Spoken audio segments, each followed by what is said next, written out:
कैसे हो आप सभी लोग? आई होप सब लोग बहुत अच्छे होंगे और अब तो केमिस्ट्री भी इंजॉय कर रहे होंगे, राइट? तो इस वीडियो में हम लोग बात करेंगे अबाउट पीरियोडिक प्रॉपर्टीज के बारे में, और जो सबसे पहली प्रॉपर्टी है और जो सबसे इंपॉर्टेंट प्रॉपर्टी है दैट इज एटॉमिक साइज। सबसे इंपॉर्टेंट क्यों? क्योंकि अगर आप एटॉमिक साइज को बहुत अच्छे से समझ लेते हैं तो आप इसको बाकी और प्रॉपर्टीज में बहुत आसानी से इंप्लीमेंट कर पाएंगे। तो ये बहुत ही आसान है, ये बहुत ही आसान है बच्चों, प्रोवाइडेड कि आप थोड़ा सा इसको समझने की कोशिश करिए, राइट? तो दो टर्म्स हैं, एक तो है एटॉमिक रेडियस और दूसरा है एटॉमिक साइज, ठीक है? एटॉमिक रेडियस और दूसरा टर्म है एटॉमिक साइज, ठीक है? मैं ये इसलिए बता रहा हूं क्योंकि कहीं कहीं पर एटॉमिक रेडियस की बात हो गई, कहीं कहीं पर एटॉमिक साइज की बात होगी, या ऐसे टर्म्स इंटरचेंज होंगे, लेकिन पहले इनको समझना जरूरी है।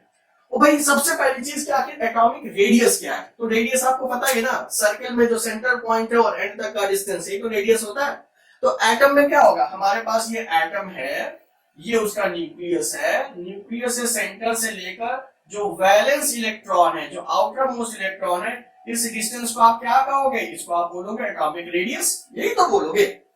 और भाई अगर रेडियस को आप स्फीयर में कन्वर्ट कर दो, 4/3 पाई आर क्यूब, यही तो फॉर्मूला होता है वॉल्यूम ऑफ स्फीयर। तो अगर आप इस फॉर्मूले को यूज करोगे तो वो एटॉमिक साइज हो जाएगा। कहने का मतलब ये है कि अगर रेडियस कम ज्यादा होगा तो साइज भी कम ज्यादा होगा, है ना? तो हम यहाँ पर हर बार एटॉमिक साइज की ही बात करेंगे, तो आप खुद से ये समझ लेना कि साइज बड़ा मतलब रेडियस बड़ा, साइज छोटा मतलब रेडियस कम। एकदम सिंपल है। तो हम बार बार एटॉमिक रेडियस नहीं बोल के हम हर बार एटॉमिक साइज की ही बात करेंगे, ठीक है? अब दूसरी चीज जो है, जो बहुत इंपॉर्टेंट है, कि अगर आप ये प्रॉपर्टी समझ लेते हैं बच्चों तो बाकी चीजें बहुत आसान हो जाएंगी, ठीक है? तो जब भी पीरियोडिक प्रॉपर्टीज पढ़नी होती है, हमको दो चीजें देखनी होती हैं। क्या? कि वो पीरियोडिक प्रॉपर्टी है क्या, उसकी डेफिनेशन। दूसरा ट्रेंड्स, मतलब अगर आप पीरियोडिक टेबल में टॉप टू बॉटम जा रहे हैं या लेफ्ट टू राइट जा रहे हैं तो उसका चेंज कैसा हो रहा है और क्यों हो रहा है, ये जानना बहुत जरूरी है, क्योंकि एग्जामिनेशन पॉइंट ऑफ व्यू से भी इंपॉर्टेंट है, क्योंकि डायरेक्ट क्वेश्चन भी इसमें पूछे जाते हैं। तो अब आपको पता लग गया होगा कि जो एटॉमिक साइज है वो क्या होगा, या एटॉमिक रेडियस है, रेडियस क्या हो गया? न्यूक्लियस के सेंटर से वैलेंस इलेक्ट्रॉन तक की जो डिस्टेंस होगी उसको आप रेडियस बोलोगे, एटॉमिक रेडियस। और उसी का जब आप स्क्वायर कर दोगे 4/3 पाई आर क्यूब से जब सॉल्व कर दोगे तो वही उसका साइज हो जाएगा, राइट? तो आई होप ये पॉइंट क्लियर हो गया है। तो अब अगर हम बात करते हैं कि जो एटॉमिक साइज है इसका ट्रेंड क्या है, आप पहले थोड़ा और बताते हैं। देखिए ये न्यूक्लियस है, ये इलेक्ट्रॉन है, इसके बीच में फोर्स ऑफ अट्रैक्शन होता है ना? तो जितना साइज छोटा होगा, जितना रेडियस छोटा होगा, फोर्स ऑफ अट्रैक्शन ज्यादा होगा। जितना रेडियस बढ़ाते चले जाओगे फोर्स ऑफ अट्रैक्शन कम होता जाएगा, ठीक है? अभी डिस्कस करते हैं। तो सबसे पहले अगर हम बात करते हैं एटॉमिक साइज, हमने ले लिया, ये हो गया हमारे पास एटॉमिक साइज, ठीक है? और इसके ट्रेंड की बात करते हैं। अगर हम टॉप टू बॉटम जाते हैं इन अ ग्रुप, अगर टॉप टू बॉटम जाते हैं तो एटॉमिक साइज पर क्या फर्क पड़ेगा, ठीक है? तो थोड़ा सा देखते हैं।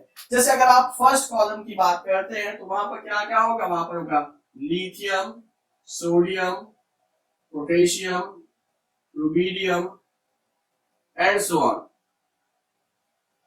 राइट? पूरा भी लिख देते हैं, और ये हाइड्रोजन, ठीक है? तो अगर हमने आपको अभी तक तो बताया नहीं कि कैसे याद करना है, लेकिन यहीं पर बता देते हैं। देखिए trick, lily Nand Kishore robbery case में फरार, lily Nand Kishore robbery case में फरार, ठीक है? अगले वीडियोस में बताएंगे कि कैसे याद करना। अभी आप यहां पर समझिए। देखिए जो खास बात क्या है, टॉप टू बॉटम जाते हैं तो एटॉमिक साइज होता है इंक्रीज, ठीक है? तो क्वेश्चन ये पूछा जाता है कि व्हाई एटॉमिक साइज इंक्रीजेस। और बच्चों आपको कीवर्ड्स मतलब इंपॉर्टेंट वर्ड्स जरूर लिखने होते हैं, बिना उसके आपका आंसर कंप्लीट नहीं माना जाएगा। तो आप खुद देखो भाई, ये फर्स्ट पीरियड का मेंबर है, ये सेकंड पीरियड का, third, fourth, fifth, sixth and seventh period, ये पीरियड रिप्रेजेंट कर रहा है। मजेदार बात क्या है, जो पीरियड नंबर होता है वही बताता है कि एलिमेंट में नंबर ऑफ शेल्स कितनी है, ठीक है? शेल्स का मतलब हाइड्रोजन फर्स्ट पीरियड का है, बेचारे के पास एक ही शेल है, कॉन्फ़िगरेशन देख लीजिए 1 होता है इसीलिए एक ही शेल है। लिथियम की बात करें तो कॉन्फ़िगरेशन 2,1, दैट मींस यहां पर क्या होगा, यहां पर होंगी 2 शेल्स। अगर हम सोडियम की बात करते हैं तो 281, तो यहां पर कितनी हो जाएंगी, यहां पर हो जाएगी 3 shells and so on. Potassium की बात कर लेते हैं तो पोटेशियम का जो कॉन्फ़िगरेशन हो जाएगा 2881, तो 2 3 और 4, बाकी हटा देते हैं ताकि कंफ्यूजन ना रहे, राइट। तो ये पोटेशियम के दोनों हैं, ठीक है। तो आप देखिए बच्चों, टॉप टू बॉटम पर जाने पर क्या हो रहा है, साइज इंक्रीज कर रहा है।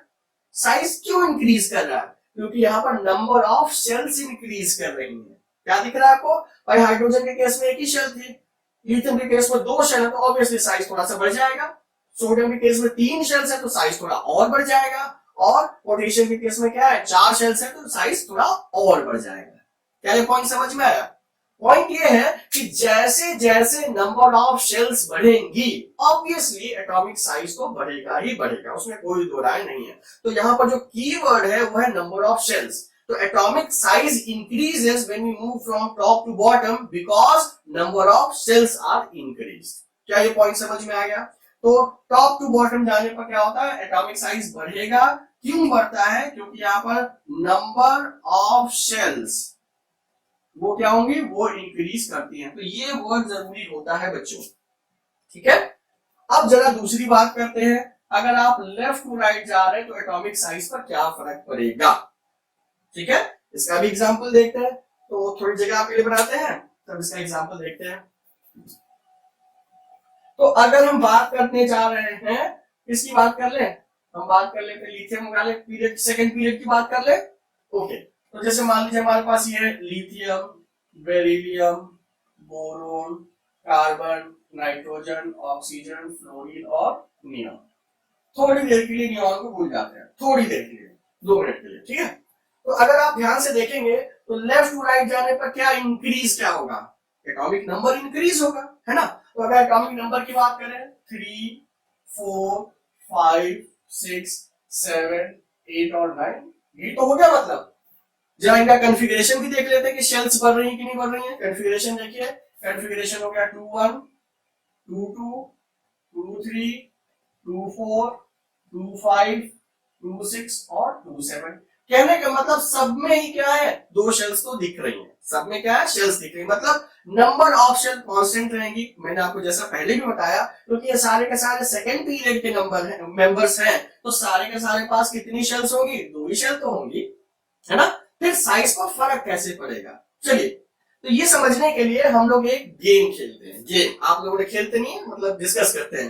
गेम तो आप लोगों ने एक टग ऑफ वॉर्स, रस्सा खींचने वाला, एक तरफ से एक टीम खींच रही है, दूसरी तरफ से दूसरी टीम खींच रही है, यही तो होता है ना। देखिए सिंपल चीज क्या है, आपको ये समझना है कि ये साइज हम बीच बीच से टीम को आपको रिप्रेजेंट करने के लिए हम बना रहे हैं, ठीक है। यहां पर लिख देता हूं नंबर ऑफ शेल, और ये हमने बनाया फ्लोरीन। ये लगभग साइज सेम होना चाहिए था, ठीक है, ये साइज सेम होना चाहिए था क्योंकि नंबर ऑफ शेल सेम है, ऐसा आइडियल होना चाहिए था। अब कहानी देखिए, कहानी क्या है भाई, इसका एटॉमिक नंबर क्या है, 3 है। एटॉमिक नंबर का मतलब नंबर ऑफ प्रोटॉन्स। तो अगर 3 प्रोटॉन या 3 लोग अगर अंदर से खींच रहे हैं, तो इस केस में प्रोटॉन 3 है, तो हम ये मान के चलेंगे इस शेल को 3 लोग अंदर से खींच रहे हैं। कार्बन की बात करते हैं तो कार्बन में कितने लोग अंदर से खींचेंगे, कार्बन में अंदर से 6 लोग खींचेंगे, है ना। और अगर फ्लोरीन की बात करते हैं तो अंदर से कितने लोग खींचेंगे, अंदर से 9 लोग खींचेंगे। सिंपल बात है भाई, प्रोटॉन है, प्रोटॉन पॉजिटिव चार्ज है, नंबर ऑफ शेल्स बढ़ नहीं रहे, तो जितना जो प्रोटॉन बढ़ता जाएगा उतना ज्यादा फोर्स ऑफ अट्रैक्शन होगा। गेम देखिए भाई, 3 लोग अंदर से खींच रहे हैं, 6 लोग अंदर से खींच रहे हैं, 9 लोग अंदर से खींच रहे हैं, तो ऑब्वियसली जब 9 लोग अंदर से खींचेंगे तो साइज क्या हो जाएगा, श्रिंक करेगा कि नहीं करेगा। तो कहने का मतलब हुआ जैसे जैसे आप लेफ्ट टू राइट बढ़ते हैं, तो ये आइडियल साइज था, लेकिन जब श्रिंकेज होगा तो हम हम आपको थोड़ा सा छोटा करके दिखाते हैं। तो ये आइडियल साइज होना चाहिए था, लेकिन आपको पता ही हो गया क्या कि भाई जब 6 लोग खींचेंगे तो साइज थोड़ा सा छोटा हो जाएगा। पता नहीं छोटा है कि नहीं, थोड़ा सा तो छोटा लग रहा है। और अगर हम बात करते हैं 9 लोगों की तो इसका साइज और ज्यादा छोटा हो जाएगा। क्या ये पॉइंट समझ में आया? कहने का मतलब ये है बच्चों कि जैसे जैसे आप लेफ्ट टू राइट बढ़ते हैं एटॉमिक साइज डिक्रीजेस। जैसे जैसे आप लेफ्ट टू राइट बढ़ते हैं वैसे वैसे एटॉमिक साइज डिक्रीजेस। कहां तक? हैलोजन्स तक। Y decreases? रीजन समझना बहुत जरूरी है। भाई लेफ्ट टू राइट जाने पर बढ़ क्या रहा है? न्यूक्लियर चार्ज बढ़ रहा है, नंबर ऑफ प्रोटॉन्स बढ़ रहा है, मतलब न्यूक्लियर चार्ज बढ़ रहा है। और जब ज्यादा चार्ज होगा तो वो इलेक्ट्रॉन्स को ज्यादा अट्रैक्ट करेगा। तो जब इलेक्ट्रॉन्स को ज्यादा अट्रैक्ट करेगा तो साइज क्या हो जाएगा? थोड़ा सा छोटा होता चला जाएगा। क्या ये पॉइंट समझ में आया? क्योंकि ये पॉइंट समझना बहुत जरूरी है। अगर ये पॉइंट आप समझ लेते हैं तो आधी जंग आपने जीत ली। फिर से देखिए, टॉप टू बॉटम जाने पर क्या होता है? Atomic size increases. Why it increases? क्योंकि टॉप टू बॉटम जाने पर क्या हो रहा है? नंबर ऑफ शेल्स बढ़ रही है। लेफ्ट टू राइट जाने पर क्या होता है? नंबर ऑफ शेल्स तो उतनी ही रहेंगी बच्चों, लेकिन जैसे जैसे आप लेफ्ट टू राइट जाएंगे एटॉमिक नंबर इंक्रीज करेगा। That means number of protons increase करेंगे। दैट मींस अंदर से ज्यादा चार्ज खींचेगा, और जब ज्यादा चार्ज खींचेगा तो क्या होगा? साइज श्रिंक करेगा। तो रीजन क्या है? When we move from left to right in a period the atomic number और nuclear charge increases, thereby the force of attraction between nucleus and valence electron also increases, hence the atom shrinks in size. ठीक है? क्या ये point समझ में आ गया? अब बात करते हैं जरा नोबल गैसेस की या नियॉन की। तो भाई इस हिसाब से तो देखेंगे कि यहाँ पर कॉन्फ़िगरेशन तो 2 ही हुआ ना, तो इस हिसाब से क्योंकि यहाँ पर 10 हो जाएगा तो नियॉन का साइज और छोटा हो जाना चाहिए था। ये सवाल लाजमी है कि जब आप लेफ्ट टू राइट जा रहे हैं छोटा हो रहा है तो सबसे छोटा तो सबसे लास्ट वाला होना चाहिए था ना, लेकिन ऐसा नहीं होता है। क्यों नहीं होता जरा इसको समझिए। इंटरेस्टिंग चीजें समझना बहुत जरूरी है, ध्यान से देखिए। तो अभी तक हमने आपको क्या बताया? प्रोटॉन बढ़ रहा है, लेकिन मजेदार बात क्या है? जैसे जैसे प्रोटॉन बढ़ेगा वैसे वैसे इलेक्ट्रॉन भी तो बढ़ेगा। बढ़ रहा है कि नहीं भाई? ऐसा तो नहीं खाली प्रोटॉन ही बढ़ रहा है, इलेक्ट्रॉन भी बढ़ेंगे। लेकिन होता क्या है भाई, आपको पता है कि हमारे पास में अगर ये एक एटम है, मान लीजिए 2 इलेक्ट्रॉन हुए, तो उनके बीच में फोर्स ऑफ रिपल्शन होगा जिसकी वजह से इलेक्ट्रॉन एकदम एक्सट्रीम कोनों पर रहेंगे। पहला पॉइंट। अगर यही हमने 3 इलेक्ट्रॉन्स कर दिए तो क्या होगा? 3 इलेक्ट्रॉन्स करेंगे तो ये मैक्सिमम दूरी बना के रखेंगे, यही तो हो गया। 4 इलेक्ट्रॉन कर दिए तो क्या हो गया? थोड़ा रीडिस्ट्रीब्यूट करेंगे ताकि मैक्सिमम दूरी पर रहे एक दूसरे से। कहने का मतलब with addition of each and every electron इनके बीच का भी रिपल्शन है वो थोड़ा थोड़ा बढ़ रहा है। और ऐसा नहीं कि तो ये धीरे धीरे करके ग्रेजुअली जब आप लेफ्ट टू राइट जाएंगे इलेक्ट्रॉन भी ऐड हो रहे हैं, उनका रिपल्शन भी बढ़ रहा है। बिल्कुल सही बात है, लेकिन जो अट्रैक्शन है बिटवीन न्यूक्लियस वो ज्यादा है as compared to inter electronic repulsion. 2 electrons के बीच में जो रिपल्शन होगा उसको क्या बोलेंगे? Inter electronic repulsion. ठीक है? तो कहने का मतलब यह है कि जब तक आप हैलोजन्स तक हैं तब तक तो ये इंटर इलेक्ट्रॉनिक रिपल्शन बहुत ज्यादा सिग्निफिकेंट नहीं है। एज ए रिजल्ट जो फोर्स ऑफ अट्रैक्शन था वो ज्यादा है as compared to this inter electronic repulsion. इसको आप ऐसे देख लीजिए, मान लीजिए फोर्स ऑफ अट्रैक्शन इतना सारा है और इंटर इलेक्ट्रॉनिक रिपल्शन इतना, मान लिया, तो उस केस में क्या होगा? ये पूरा का पूरा नलीफाई हो जाएगा, तो ओवरऑल तो यही माना जाएगा ना, है ना। लेकिन जैसे ही 8 हो गए, 8 का क्या मतलब हो गया? बस अपन ही गॉड है, यही तो मतलब हो गया भाई। स्टेबल हो गए, ऑक्टेट पूरी होगी, लगता है अपन ही गॉड है। तो भाई फैल जाते हैं, खुशी के मारे फैल गए। इंटर इलेक्ट्रॉनिक रिपल्शन बहुत ज्यादा हो गया, इतना ज्यादा हो गया कि वो जो फोर्स ऑफ अट्रैक्शन था उसको एक्सीड कर गया। As a result noble gas थोड़े से बढ़ गए। ठीक है? अभी आप यही समझिए 11th में पढ़े, 11th में जब आप जाएंगे तो इसका एक और रीजन भी है कि साइज क्यों बढ़ जाता है। ठीक है? चलिए 1 मिनट में बता भी देते हैं कि जब भी आप नोबल गैसेस की बात करते हैं तो नोबल गैस किसी से बॉन्ड तो बना नहीं रहे, तो हर केस में यहाँ पर कोवैलेंट या आयनिक रेडियस मेजर किया जाता है, वहां पर वेंडर वॉल रेडियस मेजर किया जाता है, तो वो बहुत ही ज्यादा होता है। ये 11th की बात है, आप तब वहां पर करेंगे। अभी आप ये समझ सकते हैं जो क्वेश्चन है कि why noble gas is slightly larger than halogen, it is simply because of inter electronic repulsion. क्योंकि 8 इलेक्ट्रॉन्स हो गए हैं, उनके बीच का जो इंटर इलेक्ट्रॉनिक रिपल्शन है वो क्वाइट सिग्निफिकेंट है। एज ए रिजल्ट वो थोड़ा सा बढ़ गया है। ये मतलब ये नहीं लिखना कि अब नीचे भगवान है, ये नहीं लिखना है।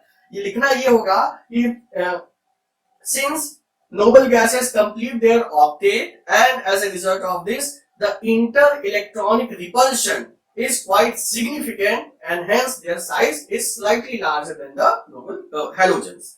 क्या ये पॉइंट समझ में आ गया? तो अगर आपको ये बात समझ में आई है तो आप ये अच्छे से समझ पा रहे होंगे कि जो हैलोजेंस हैं वही अपने पीरियड के सबसे छोटे मेंबर्स हैं। हैलोजेंस हर पीरियड का सबसे छोटा मेंबर होगा, ठीक है। लेफ्ट को राइट जाने पर क्या होगा? Atomic size decreases, why decreases, क्योंकि न्यूक्लियर चार्ज बढ़ रहा है। न्यूक्लियर चार्ज बढ़ रहा है तो force of attraction between nucleus and valence electron भी बढ़ेगा। एज ए रिजल्ट साइज छोटा होगा।